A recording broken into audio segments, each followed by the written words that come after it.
Welcome in Informational Video Center. بسم اللہ الرحمن الرحیم۔ اللہ تبارک و تعالیٰ کے بابرکت نام سے شروع جو بڑا مہربان اور نہایت رحم فرمانے والا ہے۔ خانہ کعبہ کو کون اور کب تباہ کرے گا؟ رسول اللہ صلی اللہ علیہ وآلہ وسلم نے فرمایا کہ قیامت کی سب سے بڑی نشانی یہ بھی ہے کہ ایک مرد مکہ میں داخل ہوگا جو کہ خانہ کعبہ کو گرا دے گا اور اس کے ٹکڑے سمندر میں پھینک دے گا۔ اس آدمی کی نشانی یہ ہے کہ وہ السلام علیکم ورحمۃ اللہ وبرکاتہ۔ پیارے ناظرین، خانہ کعبہ یعنی بیت اللہ، اللہ تبارک و تعالیٰ کی مقدس اس جگہ کا نام ہے جہاں لاکھوں مسلمان اللہ تبارک و تعالیٰ کی عبادت کرتے ہیں، اور سال بھر میں تمام مسلمان اللہ کے گھر کا عمرہ ادا کرتے ہیں، اور ہر سال کئی لاکھ مسلمان بیت اللہ شریف کا حج ادا کرتے ہیں۔ یہ روئے زمین پر اللہ تبارک و تعالیٰ کی وہ مقدس جگہ ہے جہاں مسلمانوں کو جا کر عبادت کرنے کا موقع ملتا ہے، اور اس عبادت سے مسلمان اپنے دل کو فرحت بخشتے ہیں، اپنی روح کو سکون میں محسوس کرتے ہیں۔ خانہ کعبہ وہ مقدس جگہ ہے جہاں اللہ تبارک و تعالیٰ کا نام لے کر اللہ کے گھر کا طواف کر کے جو بھی دعا کی جاتی ہے اللہ تبارک و تعالیٰ اسے قبول فرماتے ہیں۔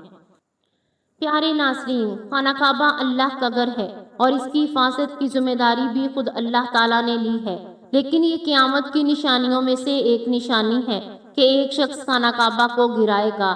ناظرین، اس واقعے کی تفصیل سے پہلے آپ کو بتاتے چلیں کہ جب یمن کے بادشاہ ابرہا نے خانہ کعبہ کو گرانے کی کوشش کی تھی تو اس کا کیا حشر ہوا۔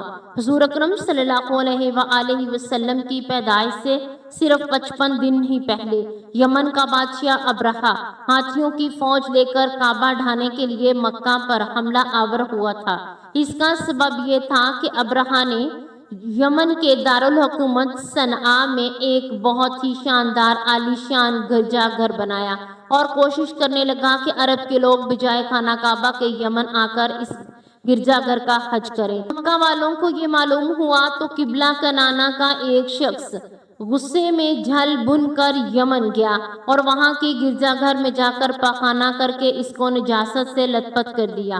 جب ابرہا نے یہ واقعہ سنا تو وہ طیش میں آ گیا اور آپے سے باہر ہو گیا اور خانہ کعبہ کو ڈھانے کے لیے ہاتھیوں کی فوج کو لے کر مکہ پر حملہ کر دیا، اور اس کی فوج کے اگلے دستہ نے مکہ والوں کے تمام اونٹ اور دوسرے مویشیوں کو بھی چھین لیا۔ اس میں 200 یا 400 اونٹ عبد المطلب کے بھی تھے۔ حضرت عبد المطلب کو اس واقعے سے بڑا رنج پہنچا، چنانچہ آپ اس معاملہ میں گفتگو کرنے کے لیے اس کے لشکر میں تشریف لے گئے۔ جب ابرہا کو معلوم ہوا کہ قریش کا سردار اس سے ملاقات کرنے کے لیے آیا ہے تو اس نے آپ کو اپنے خیمہ میں بلا لیا، اور پھر حضرت عبد المطلب کو دیکھا کہ ایک بلند قامت روبدار نہایت ہی حسین و جمیل آدمی ہے جس کی پیشانی پر نور نبوت کا جاہ و جمال چمک رہا ہے، تو صورت دیکھتے ہی ابرہا مرعوب ہو گیا اور بے اختیار تخت شاہی سے اتر کر آپ کی تعظیم و تکریم کے لیے کھڑا ہو گیا اور اپنے برابر بٹھا کر دریافت کیا، کہیے سردار قریش، یہاں آپ کی تشریف آوری کا کیا مقصد ہے؟ حضرت عبد المطلب نے جواب دیا، ہمارے اونٹ اور بکریاں وغیرہ جو آپ کے لشکر کے سپاہی ہانک لائے ہیں، آپ ان سب مویشیوں کو ہمارے سپرد کر دیجئے۔ یہ سن کر ابرہا نے کہا، اے سردار قریش، میں تو یہ سمجھتا تھا کہ آپ بہت ہی حوصلہ مند اور شاندار آدمی ہیں، مگر آپ نے مجھ سے اپنے اونٹوں کا سوال کر کے میری نظروں میں اپنا وقار بہت کم کر دیا ہے۔ اونٹ اور بکری کی قیمت ہی کیا، میں تو آپ کو کہ کعبہ کو توڑ پھوڑ کر برباد کرنے کے لیے آیا ہوں۔ آپ نے اس کے بارے میں کوئی گفتگو نہیں کی۔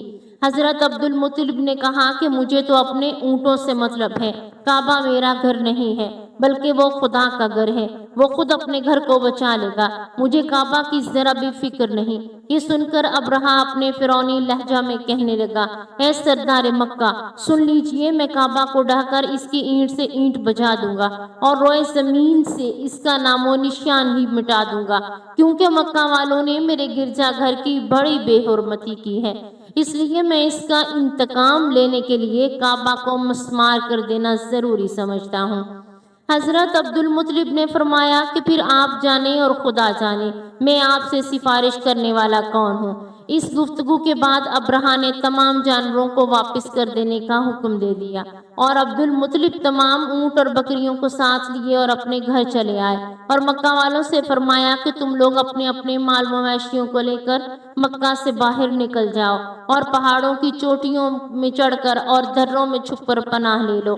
مکہ والوں سے یہ کہہ کر پھر خود اپنے خاندان کے چند آدمیوں کے ساتھ لے کر کعبہ میں گئے اور دروازے کا حلقہ پکڑ کر انتہائی بے قراری اور گریہ زاری کے ساتھ دربار باری میں اس طرح دعا مانگنے لگے: اے اللہ، بے شک ہر شخص اپنے اپنے گھر کی حفاظت کرتا ہے، لہٰذا تو بھی اپنے گھر کی حفاظت فرما اور صلیب والوں اور صلیب کے پجاریوں یعنی عیسائیوں کے مقابلہ میں اپنے اطاعت شاروں کی مدد فرما۔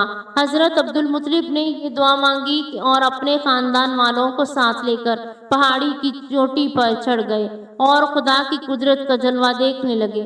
ابرہہ جب صبح کو کعبہ ڈھانے کے لیے اپنے لشکر جرار اور ہاتھیوں کی قطار کے ساتھ آگے بڑھا اور مقام مغمس میں پہنچا تو خود اس کا ہاتھی جس کا نام محمود تھا ایک دم بیٹھ گیا۔ ہر چند مارا اور بار بار للکارا مگر ہاتھی نہیں اٹھا۔ اسی حال میں قہر الہی ابابیلوں کی شکل میں نمودار ہوئے اور ننھے ننھے پرندے جھنڈ کے جھنڈ جن کی چونچ اور پنجوں میں 3 کینکریاں تھیں سمندر کی جانب سے حرم کعبہ کی طرف آنے لگے۔ ابابیلوں کے ان لشکروں نے ابرہہ کی فوج میں اس زور و شور سے سنگ باری شروع کر دی اور آن کی آن میں ابرہہ کے لشکر اور اس کے ہاتھیوں کے پرخچے اڑ گئے۔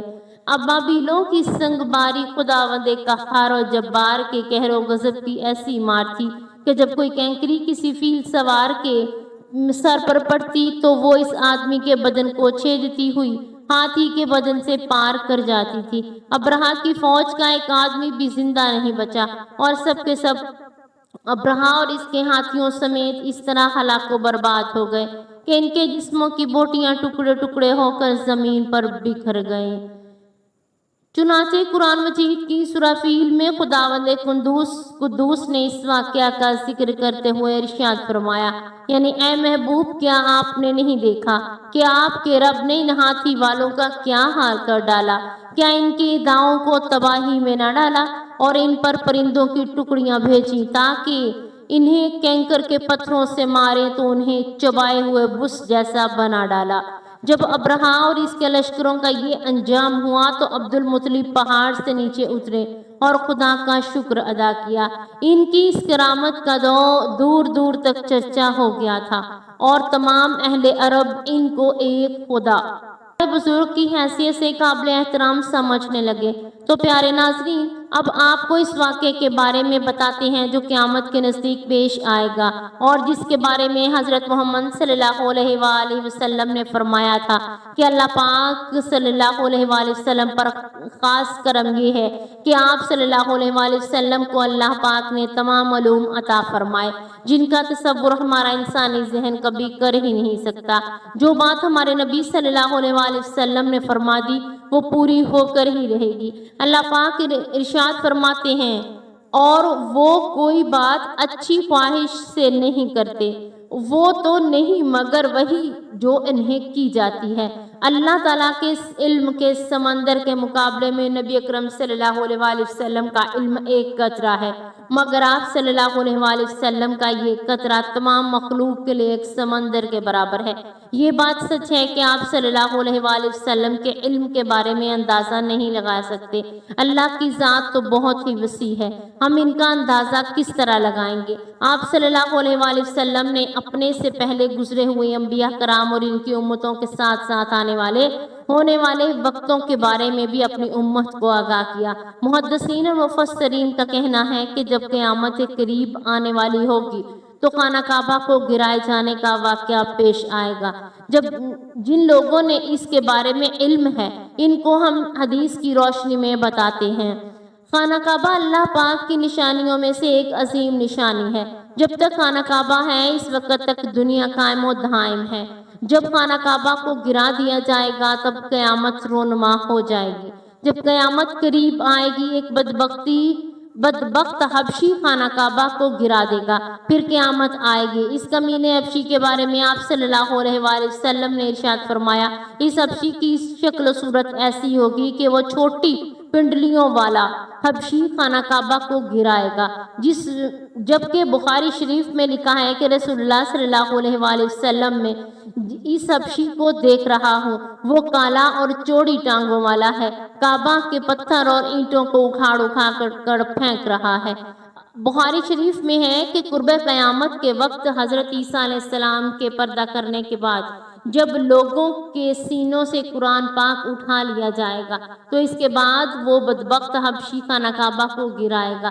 اس حدیث میں فی الحج الفج کا لفظ استعمال ہوا ہے، اور الفج وہ ہے جو اکڑتا ہوا ہے، یعنی چلنے میں اس کے دونوں پنجے نزدیک رہیں اور دونوں ایڑیوں میں فاصلہ رہے۔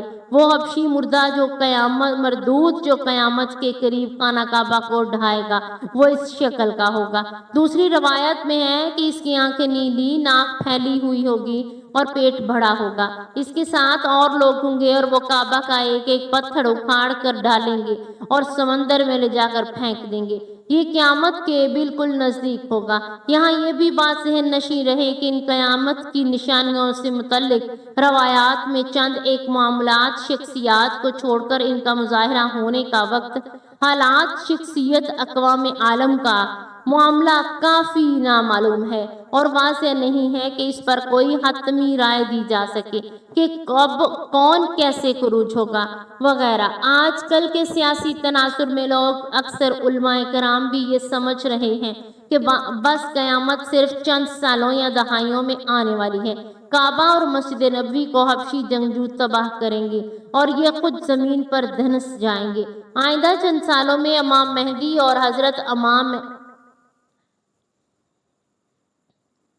حضرت عیسیٰ علیہ السلام کا نزول ہو جائے گا اور برمودا ٹرائی اینگل سے دجال نمودار ہوگا اور فتنہ پھیلائے گا۔ یہودیوں، عیسائیوں اور مسلمانوں کی آپس میں جنگ ہوگی جو بس چند ہی دنوں کی دوری پر ہوگی۔ حقیقت یہ ہے کہ یہ سب کیا صحرائیاں ہیں جو کہ سادہ لو عوام الناس کو محفوظ کرنے اور عملے جہاد سے دور کرنے کے لیے کی جاتی ہیں۔ اگر گہری نگاہ سے دیکھا جائے تو بڑے بڑے فتنے کو کئی صدیاں پہلے سے رونما ہونے شروع ہو گئے تھے اور کتنے ہی لوگوں نے امام مہدی کے ہونے کا ڈرامہ رچایا۔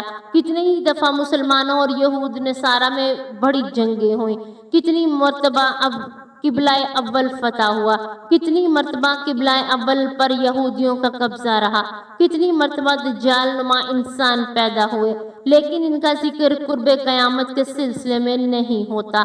صرف 20ویں اور 21ویں صدی کے سیاسی معاملات، واقعات کو ہی قرب قیامت سمجھ لیا جائے گا، جبکہ نبی کریم صلی اللہ علیہ وآلہ وسلم نے ایک فرمان کے مطابق آپ کی وفات کے بعد سارا زمانہ قرب قیامت ہی ہے، چاہے کتنی صدیاں بیت جائیں۔ لہٰذا علماء کو چاہیے کہ آج کل کے سیاسی پروپیگنڈے سے متاثر ہو کر ان عوام الناس کو محفوظ کرنے کی بجائے ان کے نیک اعمال و جہاد میں فی سبیل اللہ ان کی ترغیب دیں۔ اللہ تبارک و تعالیٰ سے دعا ہے کہ اللہ ہمیں نیک کام کرنے کی توفیق عطا فرمائے اور برائیوں سے دور رہنے کی ہمت اور توفیق عطا فرمائے۔ ہم اللہ تبارک و تعالیٰ سے دعا گو ہیں کہ اللہ تبارک و تعالیٰ تمام مسلمانوں کو بیت اللہ کا حج کرنے کی سعادت نصیب فرمائے۔ آمین یا رب العالمین۔